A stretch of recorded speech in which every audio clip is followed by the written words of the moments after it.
Society 13 Podcast Network. Redefining podcasts. Do you like to listen? This episode of History Goes Bump is entirely listener supported.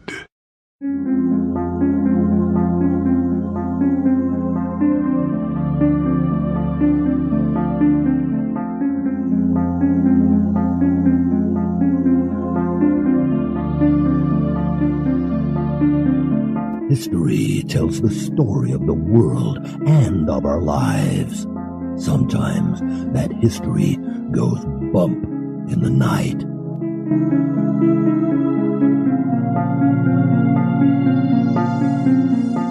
Broadcasting from the center of oddity and the supernatural in Central Florida, it's the History Goes Bump podcast.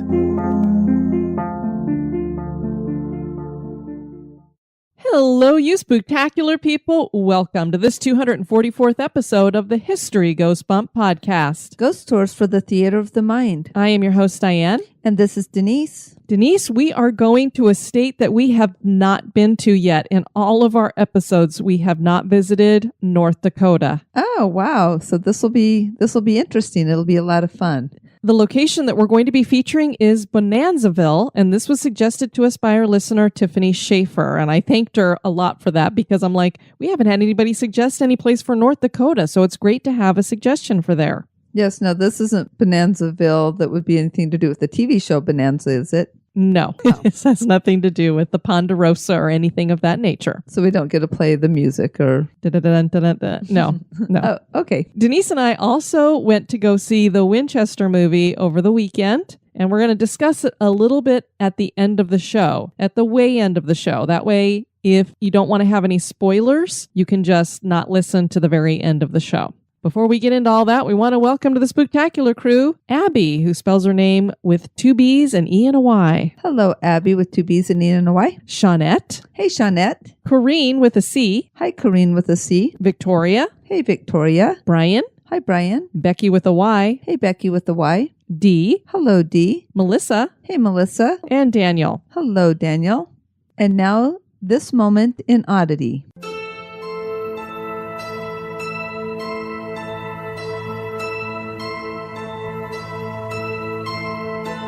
The moment in Oddity was suggested by Natasha Duhua, and I hope I said that right.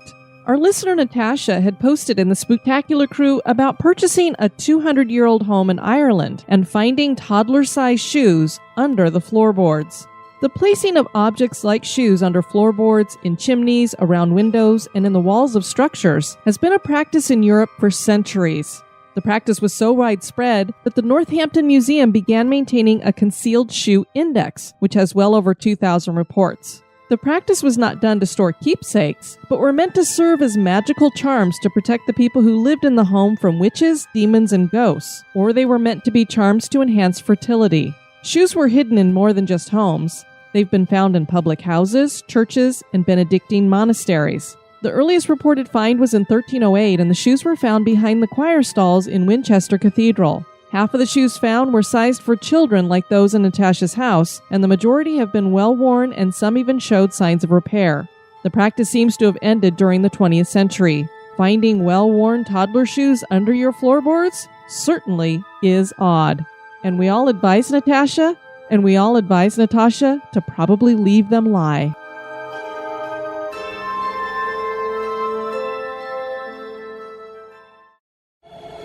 Pull the covers up tight. That chill you feel isn't the air conditioning.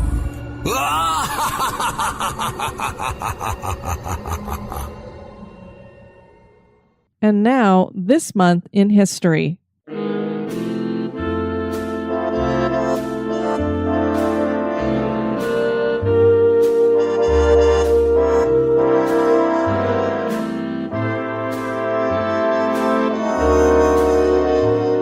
In the month of February, on the 3rd in 1886, the Southern League of Colored Baseballists became the first Negro League.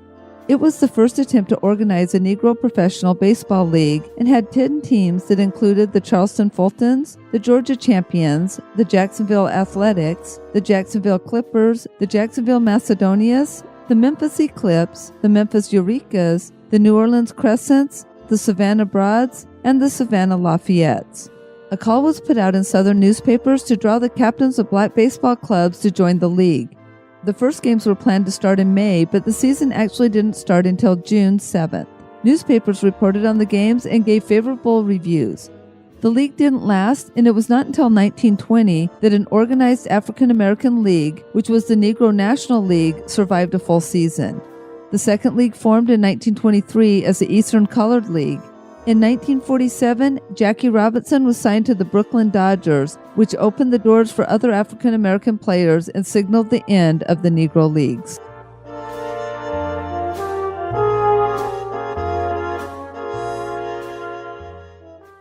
On 12 acres in West Fargo, North Dakota, sits a treasure chest of historic buildings and artifacts known as Bonanzaville. This is a pioneer village and museum that is home to 43 historic buildings and over 400,000 artifacts. The historic park has been operated by the Cass County Historical Society since 1967.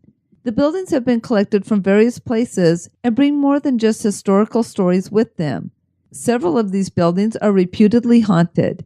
Enough hauntings go on here that the village actually hosts its own ghost tours at times. Join us as we share the history and hauntings of Bonanzaville. Did you ever see the movie Fargo? I did. I just have this feeling that at some point during this podcast, we're going to say, you betcha. You betcha, Diane. Let's do it. Well, why don't we talk about North Dakota since we've never talked about it on the show before? It became a state in 1889. The state was originally part of the Louisiana Purchase of 1803 and was part of the Minnesota and Nebraska territories until it broke off with South Dakota into the Dakota Territory in 1861. North and South Dakota had an ongoing rivalry to see which state would be admitted into the United States first, and North Dakota won. President Benjamin Harrison selected the bills at random as to which would be signed first. So I guess he didn't want any state to hate on him. So he's like, I'll just do it randomly, even though maybe he did favor North Dakota and he just said it was random. Possibly. Denise, you and I already know a little factoid about the term Dakota. Yes, we do. It's a great word.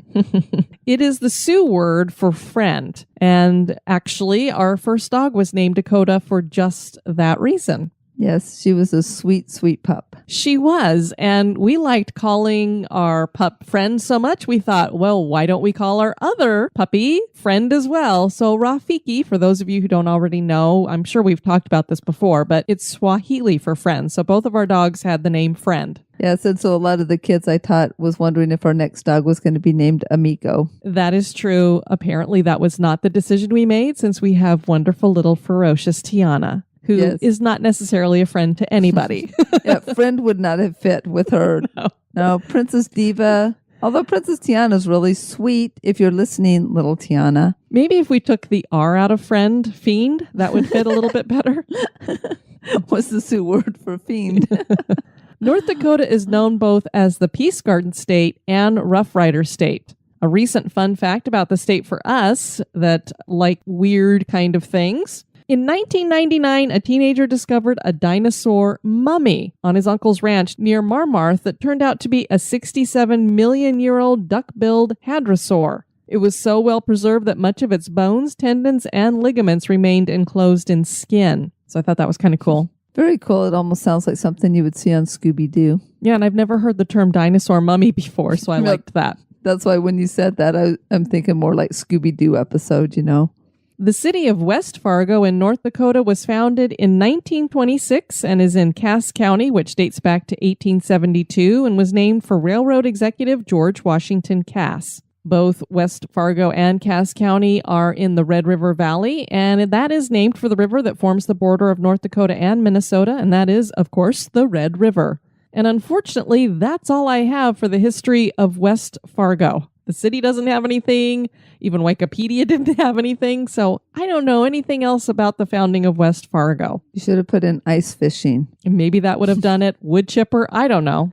Well, some might think that the village of Bonanzaville got its name because it's a bonanza of historical treasures. It actually is named for the large bonanza farms that once existed in the Red River Valley. These large bonanza farms existed between 1875 and the 1920s. They came about when the Northern Pacific Railroad sold large acreages to its investors to cover its debts. These farms produced large wheat crops and became highly profitable with the use of huge crews and new modernized machinery. Local managers ran the farms, which existed in Minnesota and North Dakota, until the land was exhausted and the land was sold off or rented out to smaller farmers. So I learned something because I'd never heard of bonanza farms before. I hadn't either. Bonanzaville consists of the Cass County Museum, the Pioneer Village, a rotating exhibit gallery, and a gift shop. Of course, everywhere's got to have a gift shop. But of course, keeps some of us Americans happy. That's right. The Pioneer Village was established in 1967 and has 43 buildings on the property that were collected from various cities. So what we're going to do here is go through each one of these buildings and discuss a little bit about each one. First, we have the Arthur Town Hall, and this is from the town of Arthur in North Dakota and was built in 1890. The really neat thing about it is it features 6 stained glass windows that are from the Little Theater Company at NDSU. Not only were town meetings held here, but silent movies were screened during the 1920s. And what's really neat about this is, Denise, when we talk about some of these theaters that would screen silent movies, they'd have an organist there and play live music to go with the movie. Right. They did the same thing at this town hall. Community members would come in and play the piano to accompany the movies. Oh, that's cool. Yeah. The Blacksmith Shop is from Tower City, North Dakota, and houses the original furnishings and tools used by the blacksmiths. It arrived in the Pioneer Village in 1970, and any of you that have been to an old Pioneer Village anywhere have probably seen a blacksmith shop in full working order with the blacksmith doing his thing and everything. I always loved watching that as a kid. I still love to watch it as an adult. It's amazing what they can do with some heat and metal. I love how much the metal glows when it turns that it's almost like it's moving with the red and the yellows. It's really cool. I like it so much. As a matter of fact, I thought I would never find myself watching a show called Forged in Fire. It's a reality show about making weapons out of metal. I love it. It's great. Oh, that's actually a really cool show. I've watched it with you. Yeah. Bandstands were popular in towns during the 19th century, and a bandstand from the town of Buffalo in North Dakota found a home here in Bonanzaville as well. Gilby, North Dakota featured the Berkeley Drugstore. I'm not sure if that's how you say it, but it looks like Bajirk. Yeah, so it could either be Berkeley or Berkeley or just Jerkley. But anyway, it was a drugstore, which was built by a man named Judd A. Freeman in 1887. Ownership changed 2 years later to L.P. Bajirkley, or however you say it. I apologize for anybody who's a descendant, for whom the store is named. He operated it until his death in 1942, and then his son took over and ran it until 1975. It closed at that time.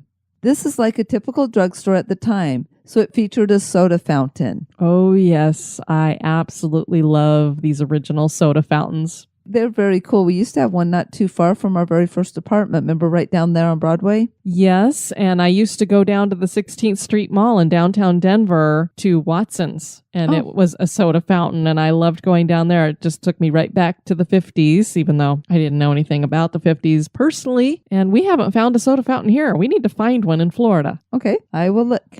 The building is a recreation of the original, but all of the interior furnishings are original. The medications were donated by the North Dakota State University School of Pharmacy. There's a decorative structure that features an eagle standing on a globe with the word Case stamped on it. This is the Case Eagle, and it was placed on the former J.I. Case building on NP Avenue in Fargo. It was a logo created in 1865 and was named Old Abe. The symbol was taken from Company C of the 8th Wisconsin Regiment, which fought during the Civil War, and the logo was their mascot. Well, that's super cool. Yeah. The Cass Clay Creamery is a replica of a common 1920s small-town creamery. Many of the furnishings are originally from the Kenmar, North Dakota Creamery, which was the last of its kind. The Cass County District Courthouse was actually the Hagemeister School in Berlin Township from 1930 to 1956. The furnishings, however, are from the Cass County Courthouse and are set up as they would have been in 1904. The bell outside is original to the courthouse as well. The Checkered Years House is from a bonanza farm in Mapleton Township and was built in the early 1880s. The first person to live in the home was Mary Dodge Woodward. She kept a detailed daily diary that her granddaughter compiled into a book entitled The Checkered Years, and I do believe that at the gift shop that we mentioned before, they sell copies of that book. Mary wrote of how the farm started with only 2 buildings, but eventually had 27 buildings, causing many people to think it was a town rather than just a farm. She joked that if they built a saloon, they would be a town. So I guess, Denise, if you got a saloon, you're a town. I always thought it was if you had a church, you were a town. Not with the miners. They were like, nope, need the saloon first. Yeah. Clearly, Mary never expected her diaries to become a book, since she wrote, "I have nobody to talk to except this diary, and here I can say what I please, for nobody but my children could ever read it." I wonder if her granddaughter saw that part before she decided to publish. I don't know. That You could just still imagine. fun. I know. I could say whatever I want to because only my kids are ever going to read this, and maybe not even them. And I'm not sure if she meant it like nobody but my children could ever read it because it wouldn't be in anybody else's hands but her children's, or is she saying only my children could stand to read it? I don't know. But either way, it has become its own book. Well, that's cool because she definitely spoke her mind and spoke the truth. I bet it's probably pretty good. Dawson Hall was built to be used for demonstrations and programs during the annual Pioneer Days celebration. It is named for Jim Dawson, who donated much of the building's contents. The Dobrindt School was built in 1895 and was originally located in Mapleton Township. The school was named for John Dobrindt, a farmer who lived near the school. 13 of his children attended the school, which was a one-room schoolhouse that taught children from grades 1 through grades 8. Grade level was decided on completion of books rather than age. Some students were even older than the teacher. I didn't know that much about one-room schoolhouses. I mean, I watched Little House on the Prairie, and I've been to historical buildings that are one-room schoolhouses, but I always wondered, how did you teach all of those different grades in one classroom? Apparently, it was pretty easy if they're just all working out of different books, and that's how you'd figure out they're ready to move on because they're done with the books at whatever level. And I'd never thought about the fact that there could be some students that would be older than the teacher. Well, that would make sense because prior to schools being really popular, a lot of the adults were illiterate and stuff. They were just good at their trade, but they might not be able to read. And if you want to have a school name for you, live next to it and have a bunch of children go there. Yes, so 13 is my lucky number, but 13 children would be Diane's personal nightmare. Yeah, that would be very unlucky to me. The Eagle Air Museum has a collection of over a dozen aircraft and related artifacts. One of the aircraft is the Douglas C-47 that was used in World War II during the D-Day invasion. The Emden Depot was built by the Northern Pacific Railroad in 1900 in Emden, North Dakota. Telegraph services were also offered at the depot. The Eugene Dahl Car Museum houses a collection of over 60 vehicles from the early years of automobiles to more modern vehicles. And many of them were donated by Eugene Dahl and Lester Melroe, who purchased a large collection of automobiles from the Paul Hemp Automobile Museum in Rochester, Minnesota. The first permanent house in the Fargo area was built by immigrants in 1869 near 4th Street and 2nd Avenue South. The house was built from logs cemented together by a mixture of cement and sand. That first house is now here and known as the Fargo First Home. It not only served as a residence, it also was used as a hotel and jail. It's like, so we can meet all the needs of the town. We can keep our travelers nice and warm and give them a hot meal, or we can keep our criminals locked up and give them a hot meal. Well, it makes you wonder, did they decide what are we going to serve as this evening? Is the person who is staying here willingly or not willingly? Tonight we're a hotel because you are a paying customer, or if you've been arrested, we're a jail tonight. So the chains on the bed had a whole different meaning back then than they might today, right? Oh boy, well then it would be a different kind of hotel, which we'll be talking about later. The Forness Log Cabin is actually a reproduction of a typical log cabin of the area and is named for the man who built it on the grounds of the pioneer village, Palmer Forness. There's a cast iron stove in it that was used more for heating than cooking.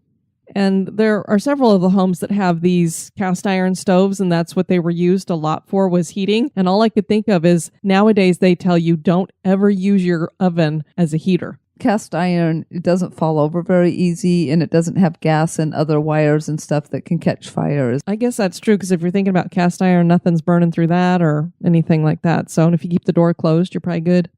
The Fernburg store was built in the late 1800s by Christian Fernburg near the train stop at Osgood, North Dakota. Fernburg was a young boy when he moved to the Dakota Territory in 1871 and he started his life selling goods by peddling them to people in the area. He opened the general store after borrowing $50 from his sister-in-law. The store remained in business for 75 years and closed in 1953, so he must have been pretty good at peddling, because that's a long time to be in business. Yes, from just it was probably a larger I'm sure $50 donation then, but still, that's not huge.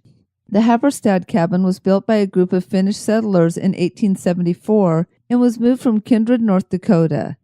It is made from oak logs and has 2 levels. The second level was used only for sleeping. The Hagen House was built by Martin Hagen in 1897 near Horace, North Dakota. There was no electricity or indoor plumbing for the 4 generations that lived in the house. Can you imagine 4 generations that lived in the house with no electricity or indoor plumbing?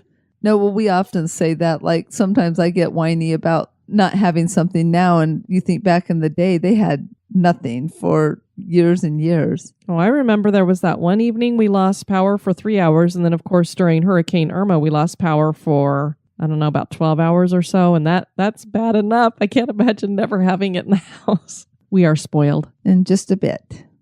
The harness shop was used for harness and horseshoe repair and was brought from Addison, North Dakota. The horse-drawn building is a museum featuring a collection of horse-drawn vehicles and equipment that included buggies, sleighs, farm wagons, drays, and a milk wagon.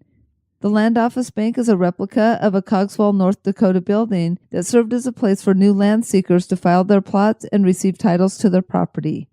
The Law Enforcement Museum has displays donated by the Fargo Auxiliary Police Association. As we go along here, they pretty much have it all covered in this village.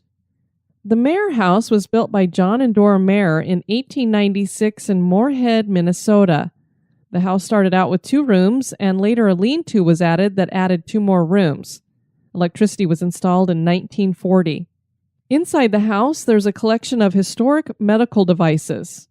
I don't know how many of them look like torture devices, but that would be kind of interesting to look at. I know some of them are dental, and any dental device to me is torturous, so...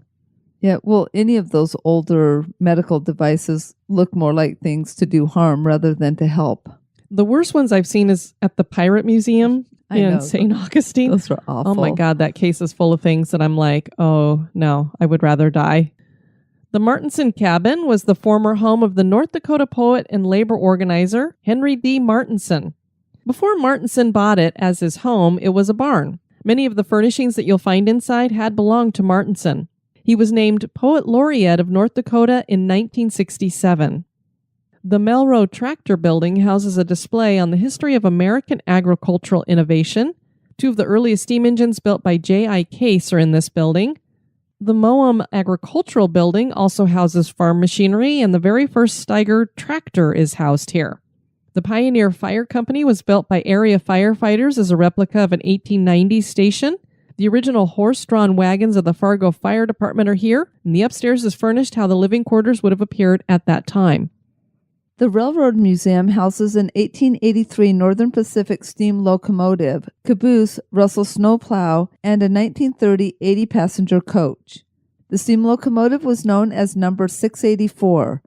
Banks, the general foreman who worked at getting number 684 restored, summed up the importance of the American Standard class of steam engine by saying, "The American Standard history from 1837 to the late 1880s is full of deeds of conquest over wilderness and trackless waste, the bitter cold and mountainous snows, and battles against almost insurmountable obstacles which they fought to settle the frontiers of the nation. No other single item has done more to make our country great than the Standard.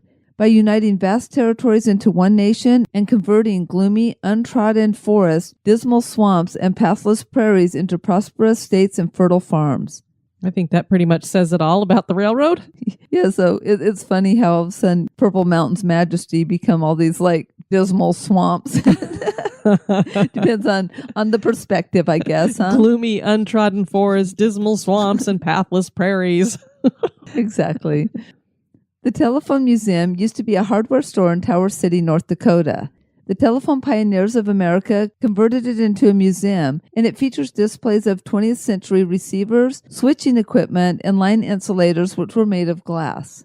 And for the youngsters listening to this episode, which would include the millennials. Which would include anybody younger than us, pretty much. There was a time before there was direct dial. Yeah, before direct dial, the calls actually had to be connected by phone operators, and many of those slept right in the office. And if anybody wants to know what that looks like, if you're ever at Epcot at Walt Disney World, you can ride Spaceship Earth, and it shows them lines coming in, and they're plugging it into the switchboard. It's pretty cool. The Hunter Times building houses machinery from newspaper printing history that includes a strip casting machine, hand-operated press, flatbed press, and linotype machine. The Hunter Times was originally published in Hunter, North Dakota, and ran until the 1940s. But there was a time before that, and the first paper that was printed in Hunter in the 1890s was known as the Eye. And then in the 1920s, the paper was known as the Hunter Herald. The building burned in the 1930s and was rebuilt and renamed as the Hunter Times. The Catherine Depot Spud Valley Railroad Club is a building that houses the Spud Valley Model Railroad Club, which operates a model railroad inside. So it makes sense that it was called that. The Brinks Store is a general store from Horace, North Dakota that was built in 1896 by H. Thu and his father-in-law, C.O. Brink. At the time, it was the largest store in North Dakota. The store supplied flour, salt pork, molasses, nails, lumber, farm machinery, lace, and even lingerie. Because that's what you always need to get when you go to buy your pork chops. I know. Let me get some salt pork and some lumber. And how about that little number over there? You have to wonder, like lingerie at that time, what exactly was that? Some bloomers? I don't know. The store also featured a post office that was run by the Thu family for 56 years. This is a 2-story building with a basement and warehouse. The second floor was used for school plays, speakers, and for living quarters, and it was the town's auditorium until 1937. One of my favorite features here, there was a 6-foot candy counter to tempt the children, which included the Thu children. Their father was strict about them taking any candy for themselves, and one day, H. followed one of his daughters to the depot, where he turned her upside down in front of everybody and shook the candy out of her pockets. Oh, poor thing. Oh my God. Well, I bet she never took any candy again. Can you imagine your own daughter was the shoplifter? But she wanted the sweets that he wouldn't let her have. It would be really hard to resist if I was living somewhere where there was like candy just sitting there. Yeah, I'd have a hard time too. Yeah. So, I mean, it's not good that she stole it, but still, that's a pretty big temptation for a little girl. The Transred elevator was originally built as a granary in the early 1900s near Kindred, North Dakota by Ammon Transred and his son Henry. Ammon Transred's house is also here, and this was constructed between the late 1860s and 1871. The family lived there for 7 years until they moved into a bigger home. The smaller house then became a bunkhouse for the hired men during the summer and eventually was used for storage.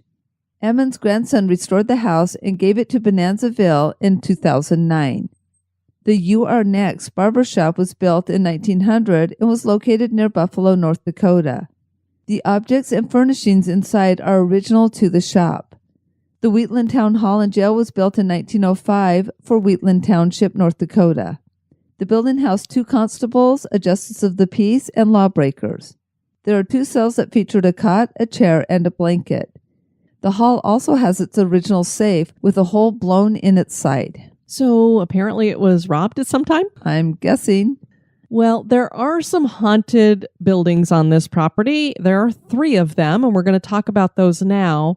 And apparently a few years ago, Bonanzaville realized, hey, there are people who enjoy doing these things called ghost tours. So what would be a really cool thing we could do during October? Let's host some ghost tours. And I think they only did it for a week the first time. And people were like, you've got to do more of them because they only offered 12 spots too. So that sold out. Boom. The next year they did it, I think, for 3 weeks. And then last year they did it for every week in October, including Halloween night. So I think they figured out, wow, this is really popular. They still limit it to just 12 to 13 people in a group because it's hard to get in and out of some of these buildings. If that's something you're interested in doing, make sure you book it early. The first haunted property we're going to talk about is the Houston House. This was built in 1881 by David Houston and was originally on a bonanza farm in Hunter, North Dakota. Houston was a Scottish immigrant, farmer, poet, and he invented the roll film camera. For those of you who know a little bit about photography and its history, you're probably going, what? What are you talking about? You probably have not heard Houston's name in connection with this invention because Kodak Eastman never gave him the credit he deserved, and even Thomas Edison is credited with creating the moving camera when he actually was building off of Houston's original invention. And Houston actually called his first device Kodak, but George Eastman claimed that he came up with the name out of thin air. Some people say that David Houston was a lazy guy and he was happy to sell his inventions and ideas and names and everything to George Eastman and didn't really care about production. He didn't want to go into it and make his own stuff. But because of that, he really got cheated out of some stuff. George Eastman went on to build a multi-million-dollar empire, and David Houston didn't get much from that and definitely didn't at least get the credit that he should have been given. I was looking at the history of this house and I went, wait a minute, this guy's like pretty big when you're talking about basically he's what got Kodak and cameras and everything really started there with something that people could actually take themselves and take pictures. That is one thing we can always use as a cautionary thing, because so many people who had great ideas without realizing what they had sold it off to somebody and didn't keep any of their rights to it, and then bam, they were just left in the dust. So maybe, George Eastman, that's why digital cameras and the whole fact that we don't need film and these other cameras anymore, maybe that's why that happened. So that's the karma. Curse of Houston. We just made up our own curse. Cool. The house itself features maple floors, cherry and oak wainscoting, walnut stairs, and large bay windows. The decor features fine lace curtains, Victorian in style, an Art Deco mahogany bookshelf towering above parlor chairs, a pump organ, and a medieval hunting tapestry. Houston installed a new type of heating system in the basement, a hot air furnace, and then he put in metal conduits and air registers that brought the heat into the rooms. There was a bathroom as well, which was uncommon at the time. This house is reputedly haunted. Staff have claimed to hear the disembodied voices and laughter of children inside the house when no kids are in the house. Brenda Warren is Bonanzaville's executive director, and she said, in the upstairs southeast bedroom of the Houston house, there's always an indentation in the pillow, and I always fluff it back up. When I come back to check on things, there's always the same indentation in that pillow. I've never really believed in the paranormal. However, this keeps happening over and over again, so it makes me wonder if maybe there might be something there. Houston died of a brain hemorrhage in this room. David Houston and his wife Annie were both spiritualists, and they had one room set aside for seances. Yeah, so you'd be wondering, where is the voices and laughter of children coming from? Because no kids had died in the home or anything. And I don't believe that David or his wife had any children. Now, if that laughter sounds a little bit like parrots, Annie did have a lot of parrots. So you'd be like, well, how in the world is there some children ghost activity going on here? But if they were holding seances, it makes you wonder if they didn't invite something into the home, maybe? Very possibly. And since we don't necessarily know what exactly children ghosts are, it may not be children. David Houston could be haunting this location because not only did he die in a really horrible way, he'd been stuck in a blizzard, and that's what caused some of the brain hemorrhaging. He also was very depressed in his life, especially over what had happened with the camera stuff, and he just didn't feel like he had reached the level of success that he should have. And his wife, Annie, was very outgoing, and he didn't like to go out and do things, and so she wasn't home much, and they were married to each other, but very lonely people, if that kind of helps you to understand what kind of relationship they had. The Brass Rail Saloon and Hotel was built in 1889 in Page, North Dakota. It moved to Bonanzaville in 1971.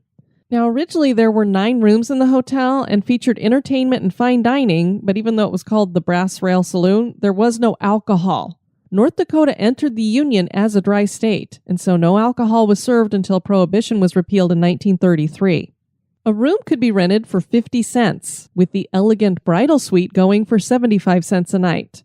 There was no indoor plumbing. The furnishings are not original but date to the early 1900s. Some of the entertainment available at the Saloon and Hotel came in the form of a brothel, so many people say that they think this was more than just a hotel, that it was a brothel, which makes a lot of sense since it was connected to a saloon. This tavern is near the Houston house and is apparently haunted as well. Some paranormal investigators wonder if it's their proximity to each other that's causing the hauntings to be going on between these two places. Brenda Warren's daughter, Missy, heads up special events at Bonanzaville. She once heard a loud noise inside the Brass Rail Saloon and said of it, "There's something in the saloon, and everything that has been heard has come from the upstairs, where it was most likely once a brothel." Warren herself has had an experience in the saloon. She was locking up by herself one night and says of the event, "I kind of got an eerie feeling. There's an upstairs, the hotel part of the Brass Rail, so I locked up downstairs, and as I was reaching for the door to go upstairs, something hit the floor very, very hard. I mean, shook the floor, it hit so hard." But the crazy thing is, there were renovations going on at that time, and there was nothing up there. It was pretty much gutted. Nothing that could have fallen off of a wall onto the floor or something. I didn't see anything, but I didn't stick around either. And I don't blame her. If I heard a big bang that shook the floor, I'd be out of there too. No kidding. The South Pleasant Church arrived in Bonanzaville in 2015 and was built over 125 years ago. The church is originally from Christine, North Dakota, and was moved to replace the former church in Bonanzaville, St. John's Lutheran Church, because it burned down. This is another one of the haunted locations in the village. In 2016, a crew from Horsley Specialties came in to clean up the steeple and restore it when they experienced what they described as haunting activity. Raul Turobaidas Jr. and his workers had just climbed the stairs to the steeple tower when they heard what they thought was someone walking around on the wooden floor beneath them. Access to the church was limited, so Raul went downstairs to chase the person out.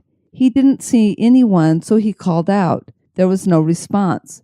Then, to his astonishment, he saw a set of footprints in the dust made by bare feet. The footprints led in different directions. Some went up to the altar and others led away. All of his crew were in boots, and he found no one else in the building. The crew went back to work figuring that someone had come in at some other time and that they just hadn't noticed the footprints earlier. Then one of the men saw a small shadow movement. He told Raul and said that he thought the shadow was about the size of a 7-year-old child. He claimed that the shadow ran past him and around the corner of the doorway. He followed it around the corner, and the shadow had disappeared. Then he saw another set of barefoot prints that were small, like a child's, in the corner of the pews where he thought the shadow had crossed. The crew decided that they would not stay to work into the night. Raul said, "I told my supervisor I'm out of here by 5 p.m. since it starts getting dark then. We've worked on many old buildings, many, but this has never happened before. It's a little creepy." I don't blame them either. If you have a child walking around leaving footprints in the dust. Yeah, that would be more than a little creepy, I think. The crew later claimed to see a large, unplugged, 20-gallon shop vacuum move on its own across roughly 4 feet of carpeted entryway. And if you're talking a 20-gallon shop vacuum, those don't move very easily, certainly not on their own. And a carpeted entryway, so it's not like it just kind of glided across the floor. It's a little tough to go across carpet. Former members of the church were asked about hauntings, but nobody gave any further information. There had been a cemetery next to the church at its original location, so is this a little spirit that followed the church from the cemetery? Who knows? Bonanzaville is like a time capsule of another time that keeps history alive for those who visit. Are some of the buildings that were brought here still serving as home to some former residents who no longer are living? Is Bonanzaville haunted? That is for you to decide.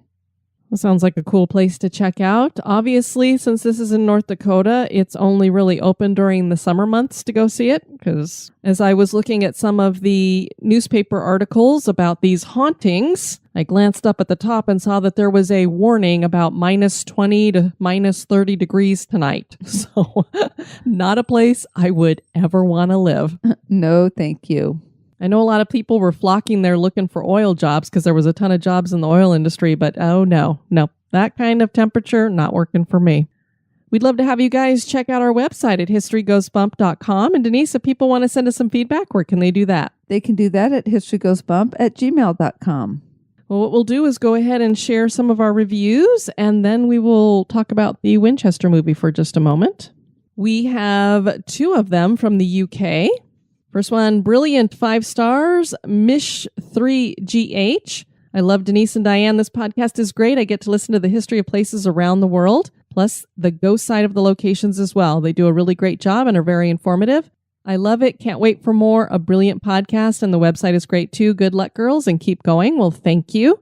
And Alex Stone 87, love your podcast, 5 stars. I've just discovered your podcast because of the Christmas message you did on the Twisted Philly podcast, and I'm loving it. Keep up the good work. Well, I'm glad that we did that for Dina then. That was very cool. So thanks for coming over from Dina's podcast. And then here in America, we have Kim Sugar 812, a dynamic duo, 5 stars. I feel like we should say kapow, like Batman and Robin. Kapow. I finally have time to write a review. I've been a faithful listener for over a year, and this podcast still maintains its originality, charm, humor, and captures my attention regularly. Diane and Denise are an awesome team. I feel like I'm listening to good friends sharing facts and mysterious stories around a campfire. These two really make my morning as I head into work. Well, we're so glad we do that. And Kim is an awesome artist. Yes, she is. I love her stuff. She does sugar skulls and all kinds of things. She does have an Etsy shop. There's nothing up there right now. So are you taking a break right now? That sounds like a scolding from your Auntie Diane. You can find her at Kimberly Sugar Art. I believe that's what she is on Instagram as well. So check that out. All right, Denise, what did you think of the Winchester movie? I think that my heart was still beating pretty hard even after we left. It had a lot of jump scares in it. So it was Yes. definitely that. When my folks came over, they said, hey, we want to go see the Winchester movie on Sunday afternoon. Want to come with us? We're like, oh, well, yeah, absolutely, because we wanted to see it too. And then I went, Mom, you do realize it's a scary movie, right? So I could hear her every so often during the movie kind of doing a little when there would be that jump scare, because I think she was not really expecting it to be that way. I knew that it was going to be kind of like a horror movie, but I didn't think it was going to be like that jumpy. I didn't think it would be quite that scary, at least for me. Well, we both really enjoyed it. Obviously, it's got to be great. It's got Helen Mirren in it. And then it has the Winchester Mystery House. Since we are a haunted history podcast and we've actually done 2 episodes on the Winchester Mystery House, we thought, well, we should at least address how accurate was the movie. There are going to be people who go in there and think, well, is this really what happened with it?